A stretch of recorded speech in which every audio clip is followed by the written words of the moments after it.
네, 안녕하세요. 반갑습니다. 참 고전 평론가가 되니까 참 좋네요.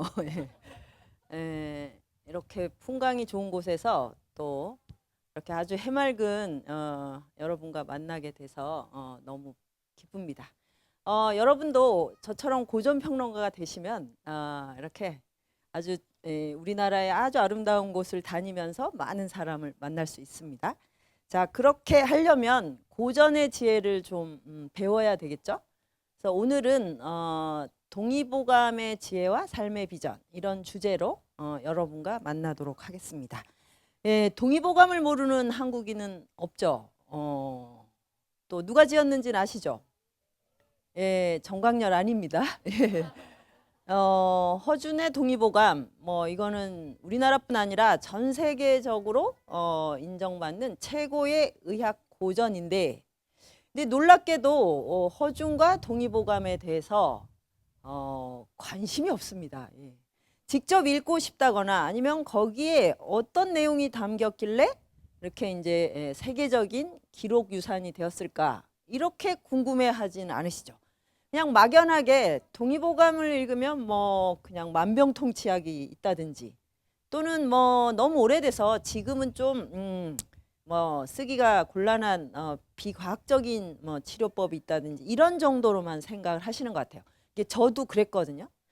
그런데 이제 제가 몸도 좀 아프고 인생이 좀 여러 가지로 뭐 원하는 대로 안 풀리고 이래서 한 10년 전에 이제 동의보감이라는 고전을 직접 만나게 됐습니다.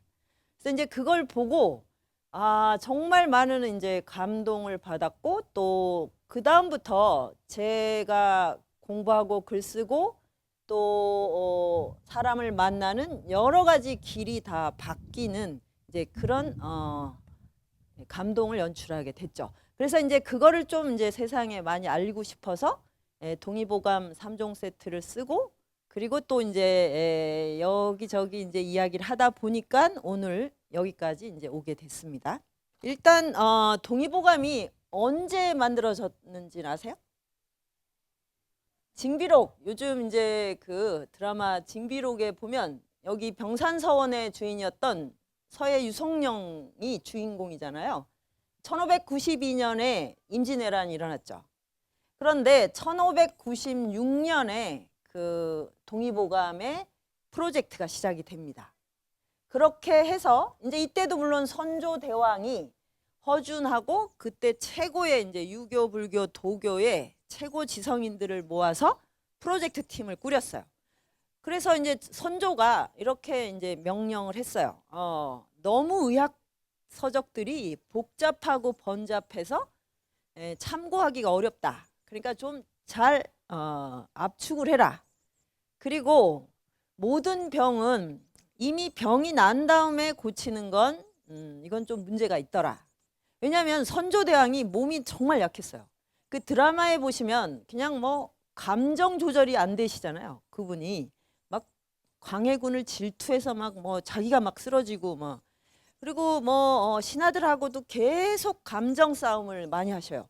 이거는 뭐냐면 간신비 패신이 되게 약하다는 뜻이에요. 그러니까 잘 삐지는 사람은 간하고 신장이 약한 거예요. 성격이 나쁜 게 아니고 몸이 약한 거예요.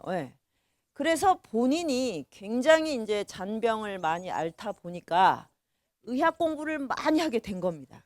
그런데 중국 의학사를 보니 너무나 복잡한 거예요. 그래서 조선인들에게 맞는 이렇게 누가 봐도 딱 일목요연하게 참조할 수 있는 의서를 편찬해라. 이렇게 이제 또 명령을 내렸고 그 다음에 이제 그 아프기 전에 미리 고치려면 어떻게 할까요? 병이 나기 전에 예방하려면 뭐가 제일 중요합니까? 섭생. 그러니까 먹고 마시고 이제 자고 그 다음에 어떻게 이제 의식주를 하는가 요거고 또 하나는 병의 원인 중에 현대인이 가장 많이 앓는 병의 원인 있죠. 스트레스. 이건 뭐예요? 그러면 스트레스는 어떻게 예방합니까? 네? 마음을 다스린다. 그래서 수양, 섭생과 수양이 핵심이더라. 그래서 섭생과 수양이 가능한 의서, 그러면 그것을 뭐라고 하냐면 양생이라고 합니다. 양생. 병이 난 다음에 고치는 것은 위생입니다. 위생. 이거는 지금 우리 시대의 의학이 이렇게 돼 있죠. 병원은 병이 난 다음에 가야 됩니다. 지금 병원은 병이 안 났을 때 가면 그냥 스트레스예요. 아니면 또 계속 아프다 그러면 깨병이라 그러고 그 다음에 또 아프다 그러면 정신과로 보냅니다. 예. 이 사람은 정신 이상이에요. 이렇게. 그래서 양생의 개념이 되게 희박합니다. 현대의학은. 병이 많이 진행이 된 다음에 수술과 약으로 치료를 하는 게 위생의학이고요. 이제 동의보감의 기본 비전이었던 의학의 기초 틀은 양생이었던 거죠. 그래서 이렇게 이제 어떤 기본 틀을 잡아주고 허준과 이제 그의 동료들에게 이 동의보감 편찬을 명령했어요. 그런데 그 다음에 바로 또 정류재란이 일어났습니다. 그래가지고 이 프로젝트 팀이 다 해체돼 버렸어요. 그러면 보통 이제 더 이상 진행이 안 되는데 그 다음에 전란이 수습된 다음에 그 선조대왕이 그 허준한테 너가 혼자 해라 이렇게 이제 피박을 씌운 거죠. 예. 그래서 이제 허준이 한 10명이 하던 걸 혼자 다 떠맡게 됐습니다. 그런데 이제 허준은 내의원의 최고 수장이었으니까 얼마나 일이 많았겠습니까? 왕족들의 그 건강을 다 챙겨야 되니까요. 그래서 일이 진행이 안 되다가 이제 결정적으로 언제 일이 이제 이 진도가 팍 나가냐면 선조대왕이 돌아가셨어요. 그러면 이제 왕이 죽으면 어떻게 됩니까? 왕이 죽으면 왕을 치료했던 의사는 죽거나 유배지에 가야 됩니다. 그런데 선조대왕하고 허준은 아주 관계가 긴밀했고 또 그 선조의 아들이 누구죠? 광해군이죠. 광해군의 병도 많이 고쳤어요. 그래서 이제 광해군이 이 허준을 많이 이제 도와주려고 막아주려고 애를 썼는데 그때 뭡니까? 대북파와 소북파의 당쟁이 일어나고 그래서 이제 이 소북파를 숙청하기 위해서 이 내의원의 최고 수장이었던 허준도 유배지에 가게 됩니다. 예. 그러니까 허준 자체는 당쟁에 뭐 이렇게 개입을 한 게 아닌데 이 이제 당쟁의 일종의 희생양이 돼서 유배지에 갔는데 그때 나이가 거의 70이 다 됐었어요.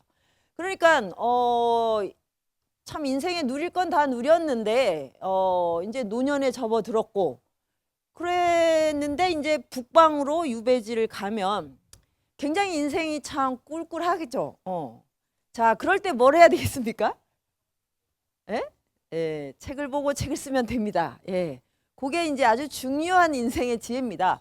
그때 만약에 동의보감을 편찬한다는 이 소명이 없었다면 허준은 어떻게 했을까요? 아무리 대단한 명이라고 해도 억울하고 분해서 화병에 걸려 죽기 십상이에요. 대부분의 유배지에서 공부를 하지 않은 선비들은 화병에 걸려 죽었어요. 그래서 이제 허준이 1년 8개월 동안 나머지를 다 완성을 하고 돌아왔어요. 그리고 나서 이 동의보감이 완성이 돼서 선조의 영전에 바치고 후학을 이렇게 키우다가 뭐 불과 이제 완성 뒤에 1년 만에 돌아가셨어요. 그래서 그게 1615년이니까 허준 서거 지금 400년이 된 거죠. 예, 딱 그런 시점입니다. 그래서 이게 무려 14년 동안 진행된 대작업이고 지금 번역본으로 페이지가 2500페이지입니다. 그래서 이제 일단 동의보감 공부를 하려면 팔이 튼튼해야 됩니다. 이 책을 들을 수 있어야 돼요. 그래서 일단 체력을 많이 길러야 되는데 체력을 기르려면 또 동의보감 공부를 일단 해야 길러지니까 두 개가 이제 하나로 이어져 있어요. 그래서 2500페이지면 어마어마하고 좀 무서운 책이죠. 그래서 저도 이거를 내가 공부를 할 수 있을까 이렇게 생각했는데 막상 이걸 펴면 너무나 편안하고 친절합니다. 세상에 이렇게 친절한 의서가 있나 싶을 정도로 누가 읽어도 쉽게 다가갈 수 있게 돼 있어요.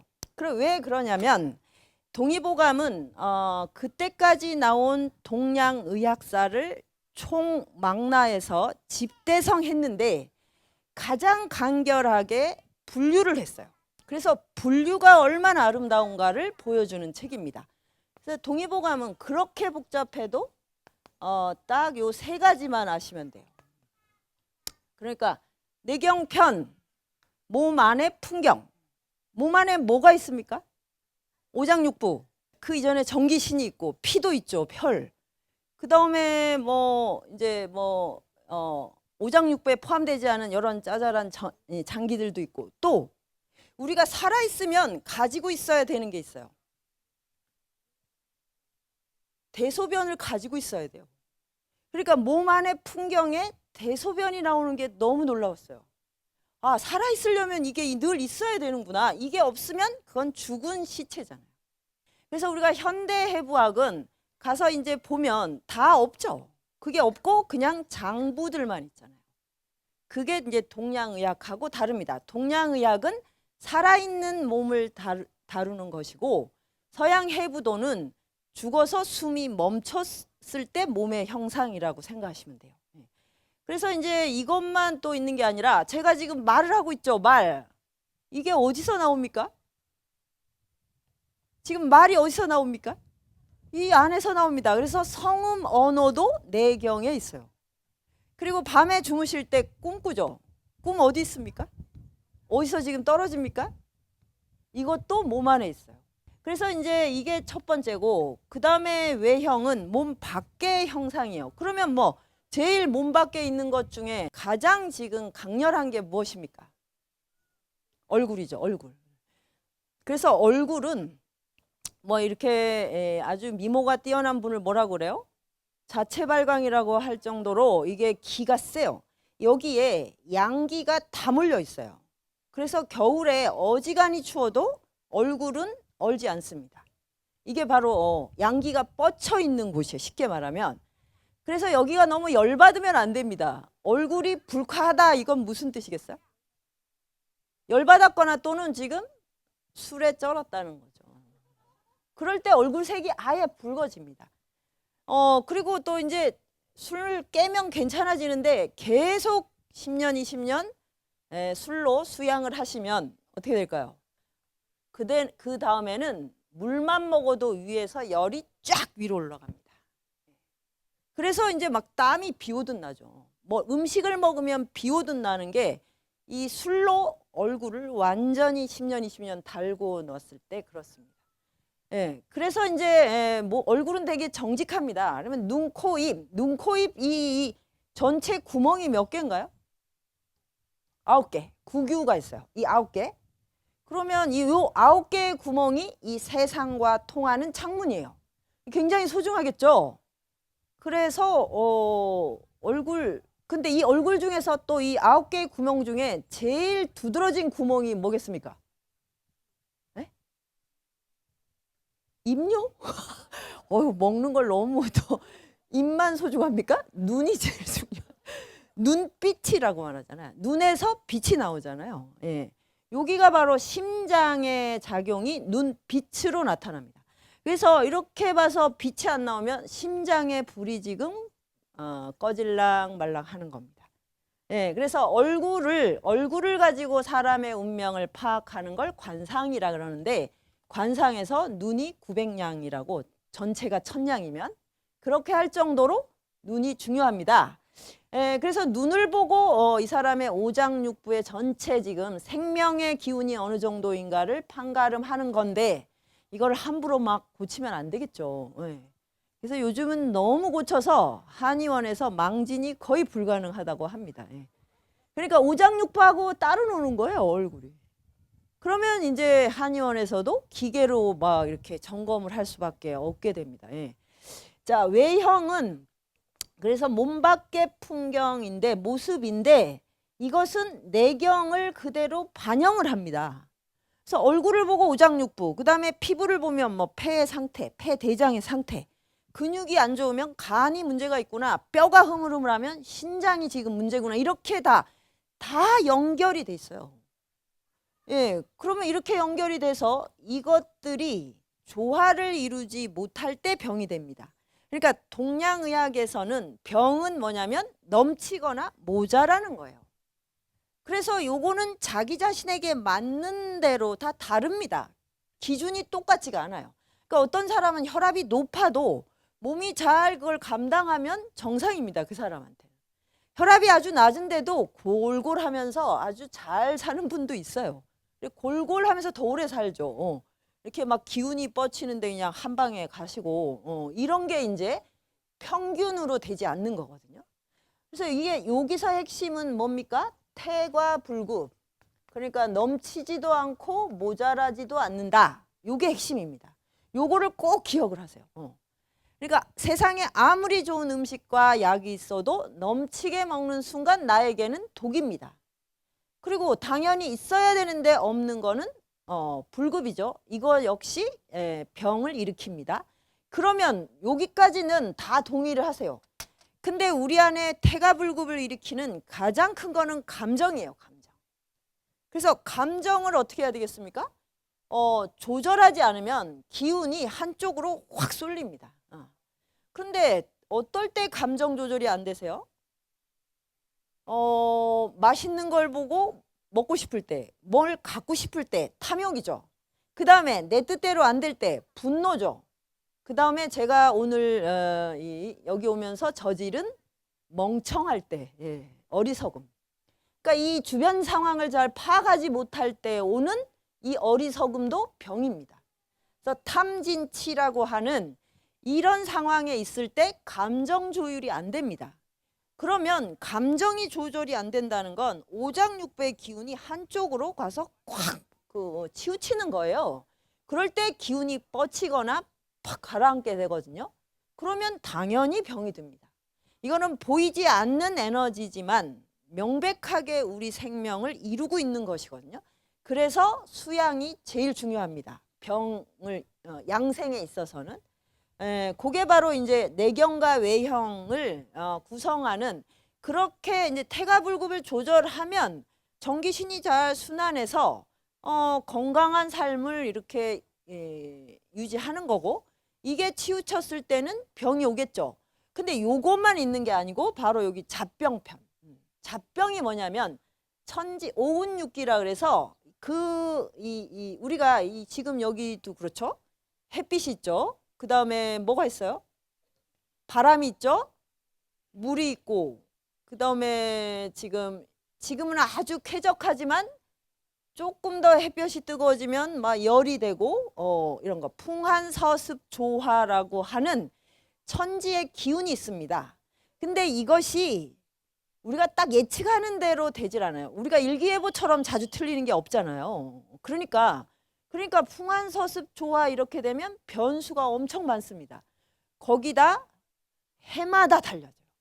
그러니까 작년에 해는 뭐 습기가 많은 해다. 그럼 올해는 굉장히 건조한 해예요. 그래서 가뭄이 굉장히 심합니다. 그러면 내년이 되면 물의 해가 되고 이런 식으로 해마다 달라지니까 또 굉장히 이 자연 기상학이 변화돼서 이것과 이 몸이 조화를 이루지 못하면 또 병이 돼요. 이 병들을 잡병편에다가 실었어요. 자, 그러면 이제 아주 깔끔해졌죠. 아무리 방대해도 우리 몸을 보는 아주 기준점이 선명합니다. 몸 안의 풍경이 지금 제대로 균형을 이루고 있는가? 그것이 밖에서 조화롭게 지금 작용하고 있는가? 그 다음에 이 자연, 우리가 지금 살아가는 시간 공간의 리듬이 또 조화를 이루고 있는가? 이것과 잘 조응하는가? 요것만 체크하면 됩니다. 아주 간단하죠. 그렇게 해서 이 뒤에 이제 탕핵 친구가 나오지만 동의보감은 전 세계 의학사에서 가장 분류가 아름답고 간결하고 뛰어난 기록물로 이렇게 이제 손꼽히게 된 것입니다.